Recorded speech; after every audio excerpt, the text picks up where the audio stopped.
Hey, welcome back. Another day, another vlog. Great to have you back today for today's show. Big stuff, some new camera specs, some rumours for the new Fuji XT4, some shows, some other bits and pieces, but first going to talk about my grass. She's done. A week of back-breaking, crushing work. In between looking after me little buddy Jack. He went to school today. His only day of school now. We've taken him out because I'm home now to look after him, so just one day a week. Yeah, it was good. We got it done. I got up, did some more prepping work today, cleaning, raking, trimming, flattening, realigning the guard rail, the plastic guard sleeve.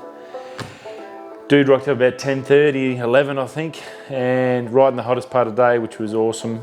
Wasn't looking forward to that. But yeah, just got in, smashed it, and it's come up really good. It's had its first couple of waters. It's looking pretty good at the moment. I hope to Christ it takes. Yeah, definitely need this thing to work. I'm a terrible green thumb. I'm bloody hopeless with plants. I'm not a big... never really had a green thumb. I'm pretty terrible with them, but I think my chili plant we've talked about was the only thing that I've ever put in that's just blossomed. But yeah, so yeah, got it done. A week's worth of work. I've got one more big job tomorrow. That's going to mulch all the side and the front. That's about 6 trailers worth of mulch, and then I'm done in the yard, which is good because next week we're going to be putting the house up for sale or doing it with a real estate agent. So well, hopefully everything goes well. Not this weekend, but next weekend, we will have people coming through, I guess. I'm not sure how. I've only sold a house once or twice, but I've never really sort of been there for it, I guess. So yeah, it'd be very interesting, and fingers crossed that all goes well and we can start planning to move to Brisbane or wherever we're going to be. Or it might be an extended drive around Australia, which is pretty cool for me, pretty terrible for Jack and Bentley's. But we'll work all that out. If we can sell the house, that's a massive load off me shoulders, so that'll be cool, and one step towards the move to the Sunshine Coast to the family. So looking forward to that, can't wait.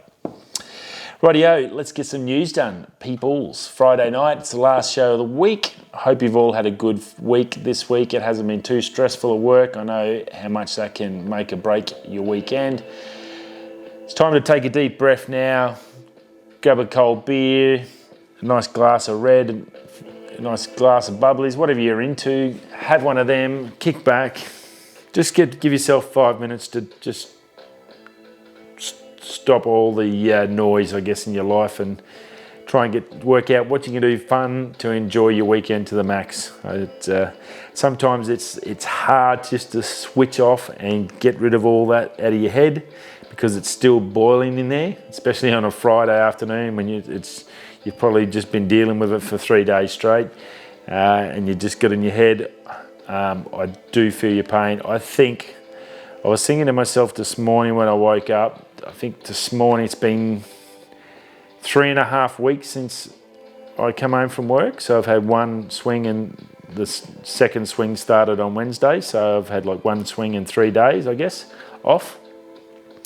And I'm just starting to feel now like I'm on holidays. The first swing off, I was still in work mode. I was just still in auto. You just get locked into that routine. I thought this morning was the first day, I think, in 3.5 weeks that I've actually even felt like I'm on anywhere near some sort of holiday. And that's the same way when we come home. When I am working, when you're working the mines, that week off there's no way you feel like you're rested when you go back to work. Yeah, it definitely doesn't work that way. Once you're locked into it, you become, I guess the prison guys use institutionalized is the terminology, is the psychiatric terminology. I don't know if that's 100% accurate, but I think that's what they call it, institute. So you just get locked in. And that's why the guys, when they get out, they reoffend because they're just so used to that system. After being there for 10, 20 years, they don't know how to work in normal life. Well, I completely agree with that as an issue. with guys in the prison system, and because I guarantee you it's exactly the same in the mining sector. Exactly, but no one talks about it. But I feel it all the time. I understand it. I know it's there in my head, and it's something I've got to, I guess, manage. And at least I understand it. I know I've got to deal with it and manage it. So it's something that's, I guess, all the best you can do. We've all got to pay bills, and the bills just get more. They don't get less, and the wages aren't going anywhere, haven't gone anywhere for 10 years. So nothing we can do about that. Just keep rocking and rolling. Woohoo! Rightio. Now for the fun stuff. That's my day going. That's my day for you. Now I'm all wiped out, I'm clear. Hope you can do the same for your day. Let's talk some fun stuff. Where should we start? Weekend, bit of binge watching TV. Probably not this weekend, but coming up. If you're a Westworld fan, new season 3. It's one of those shows, new season 3 is coming out on March the 15th. It's released on HBO. So I'm not sure what that'll be on either Netflix or Stan or Amazon or whatever streaming service you use. I'm assuming it'll be in one of them. I have looked at season 1 of Westworld and I just sort of didn't get in it, but watching the trailer for this, it looked pretty cool. So now I think the good thing is I can go back, I'll find it on Netflix, and that when I do get a chance and really kick into holiday mode, I'll be able to go back and just watch them. I'll have another show I want to watch and get right into and come in, because the series 3 looks pretty cool. Some big things happening in there, so very cool. Rightio, Unbox Therapy. We talked a while about the Pablo Escobar phone. Pablo Escobar's brother has his, I guess, the rights to his name and everything like that. He still runs the family business with whatever money's left over from his appropriations, I guess is the best way to put it. In the snow business, I guess you could say. So they had the folding phone, that big, I can't remember the brand of it, folding phone. It was okay. Well, they've got a new one out, the Escobar 2, and it is basically, and the Unbox Therapy boys looked at it and opened it, and they've got one, basically a Samsung Fold. Everything, like cameras, it all worked, it all was legit. It's got the gold on the Escobar gold on the outside, but basically it's a Samsung Fold. The difference being is you can buy one of them for $550 US. The Samsung Fold will cost you $2,000, but the same phone. So if you wanted a Samsung Fold, go buy yourself a Pablo Escobar 2 phone. You'll save $1,500 US, guarantee you. Gold, get on that. That is a hot tip. If you want a Samsung Fold, plus there's a limited edition of these phones, so you're going to be one of a few. Even when you get sick of it in a year's time, you'll probably be able to sell it and probably get your $500 back easy anyway if you sell it as a Samsung Fold. So very, very cool. And yeah, good on him. I don't know how he's making money. He might be a bit of a, I don't know, who knows? But it's there. It's definitely worth having a crack at. Go check it out. Pablo Escobar phone too. Cool, very cool. And it's in gold too, so it looks pretty cool. And got all the Escobar. It'll be a great little starting point at if you had a pub and you pull it out, or at a dinner. Everyone will want to have a look at it and play with it and talk to you about it. So on that alone, it'd be worth the $550, I'm sure, to a lot of people. Now, Holden's doing a heap of huge discounts on their cars. We all know it's all over for them. They've announced a heap of discounts. Is it going to be worth it to get them?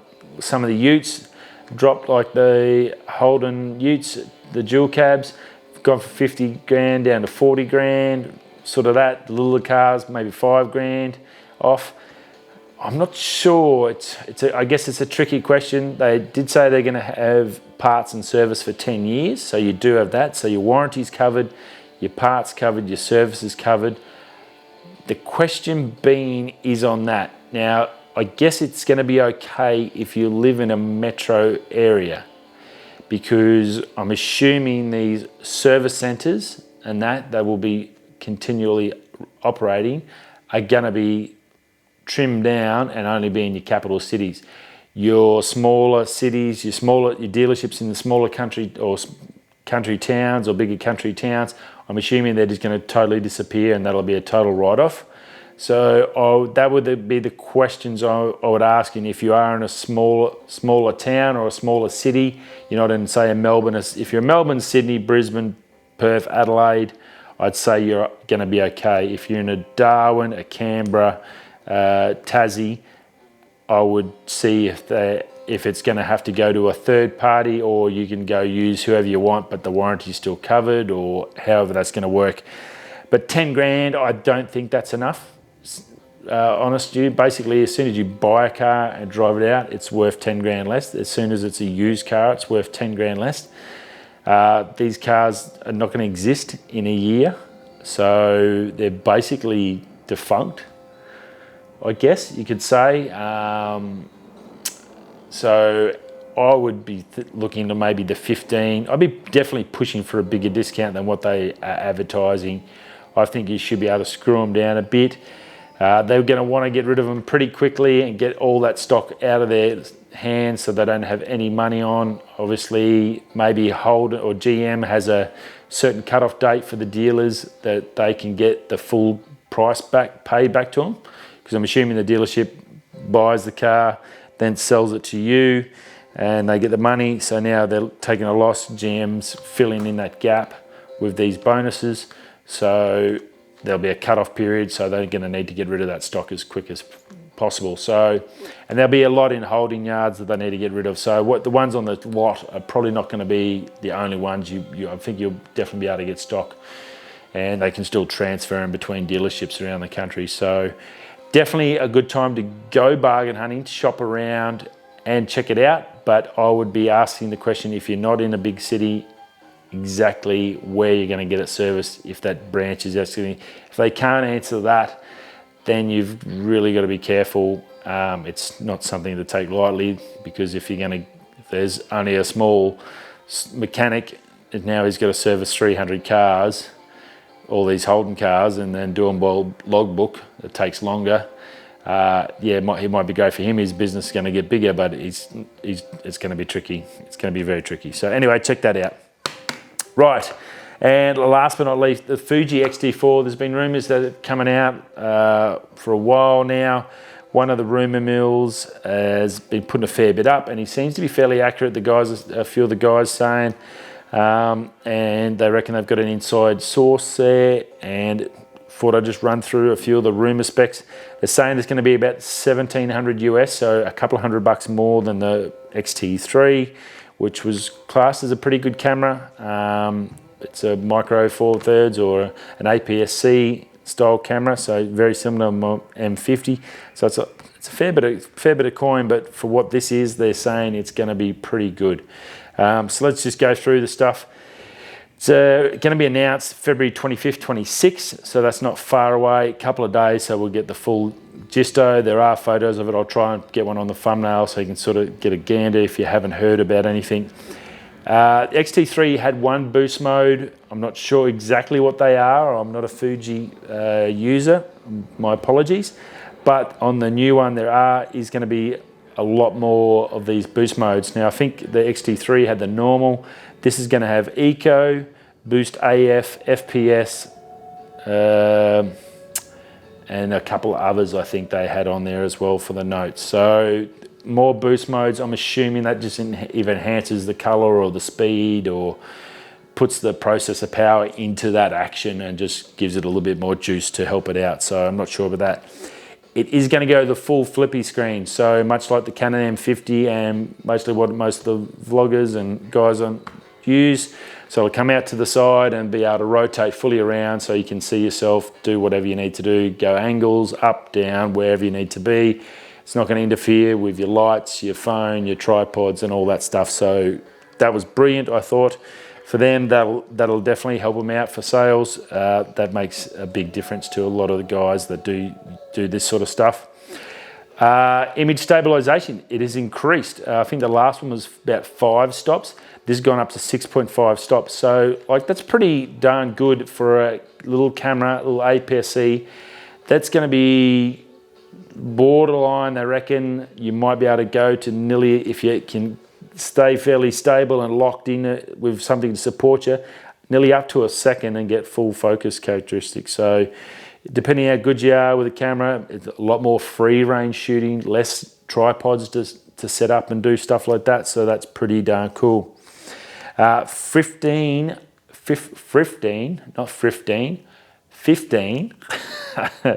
frames per second mechanical shutter.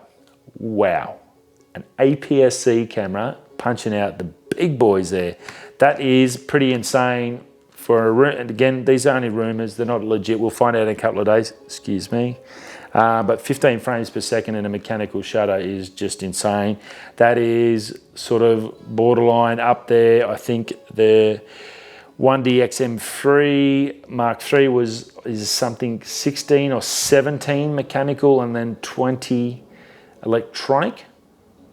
I think it had one or two more, so I think it's about the 16 to 17 mechanical, and that's a $11,000 camera. This is a 1700, so what, $2,000 Australian, 2,500 worst case scenario. So a quarter of the price with the same freight. So that'll be good for if you are doing a little bit of sports stuff, you're doing a bit of video, you're doing a little sports stuff, you want something that does a bit of everything, you've now got those frames per second to help you out. It's got a new battery, pretty much double the size. I think the last one was like 1,300 milliamps. This is about 2,200 milliamps, they're saying. And it's also got fast charge capabilities with a USB-C 30-watt charger. So it's going to be super quick to charge those batteries up, which is fantastic. Battery life, especially for landscape guys, it means a lot when you're out in the bush and you don't have anywhere to charge, so that will be awesome. 4K 60p and a predicted 1080p 240 frames per second, which is pretty insane. That's pretty ridiculous. That's some good numbers. Putting up the big numbers. It's only 607 grams, so it's a little bit heavier than the last one. I think I looked at it as about 50 grams heavier, so not much in the weight difference there, but still 600, still lighter than the kilo. I think that 1DX3 I had in my hands the other day, I was like 1.5 kilos. So like even if you put a cage on it like I've got on my Canon M50, so you've got points there to screw everything into, you're still going to be well under a kilo, so that's pretty cool. Now, something else, the last thing I will mention, it has exposure bracket up to 9 frames in certain modes. So you can pick certain modes and it'll do a 9 exposure bracket. So it'll take 9 different photos of different exposures, basically, in these certain modes. Something I guess I'll need to read a bit more into. I don't think it was in the last camera. I'm sorry if I got that wrong, my apologies. But it's something that's very interesting. It'd be very cool if you could do a pano or a shot and take 9 frames at all different exposures and different settings or modes, and then that'd be pretty cool to come out and get a raw file with all this info on it. So look, it's got some great features in the APS-C. If this comes out for a small camera, light camera, APS-C, it's got to go up against the Canon M50, the 6600 Sony, the little Lumexes and stuff like that. I think this one will pretty much jump straight to the top of the heap, much like the 1DX3. So yeah, this M50 that's coming out in September looks like it's got a battle on its hands. Canon better have some big guns ready for that one and not let this APS-C market just walk away, and just hopefully they don't, because I love the M50 and the size and that form factor. I think they just need to make it more robust, more weatherproof, dustproof, splash waterproof, all that sort of stuff, much like the 1DX series. If they could do that into the Canon M50 to make that the APS-C version of the 1DX model, I think that'd be amazing. I think that would be a great achievement for them, and it'd give them something to sell to. So you don't have to go full frame. You can stay down in that small sensor market, but still get those same quality features. I'd definitely pay more for it. than what the M50 currently is. So it's hopefully Canon's listening. Who knows? But this XT4, look, a couple of days. What is it? The 21st day, 5-6 days. End of next week, we should hear all about this, and we'll discuss exactly what happens. As you know, normally things will change a bit, but some very interesting foods for thought, I guess you could talk about. Rightio, that's it for me for another week. Hope you've had a great week. I have had a hard working week. First bit of physical stuff I've done for a while, been in an office jockey now. So it was good. It's actually fixed me back. My back was stuffed at the start of the week, and it's actually a lot better. So I think that's just loosening it up and actually moving and doing stuff. So very cool. And that's about it, guys. Hope you have a wonderful weekend. If you're out in the town tonight, have a drink for me. It's pretty muggy here in Perth, so probably something you like, vodka and soda or something, lemon lime soda. That'd be pretty cool on a nice hot night. Plenty of ice, nice and crushed, fresh mint. Yeah, rightio. Anyway, dreams. Have a great night. If you're heading out, if you're staying home, or you're gonna sit down in front of the telly and watch a bit of my YouTube channel. Subscribe down here. There's a bell, there's a thing. If you haven't done that before, it's free, no charge whatsoever. And I'll be here most days, most nights. If you haven't seen the new videos, there's a couple there. Me bushwalk, where I found a secret canyon, and also the new Bockers video. You can come and check out my PK Ripper, me upgrading my bearings. I might even try and get out on this weekend or early next week. I think I'm due a ride. Might do a bit of a video on the pushy. Go for a bit of a hoot. Rightio. Have a great one. I'll see you soon. Peace out.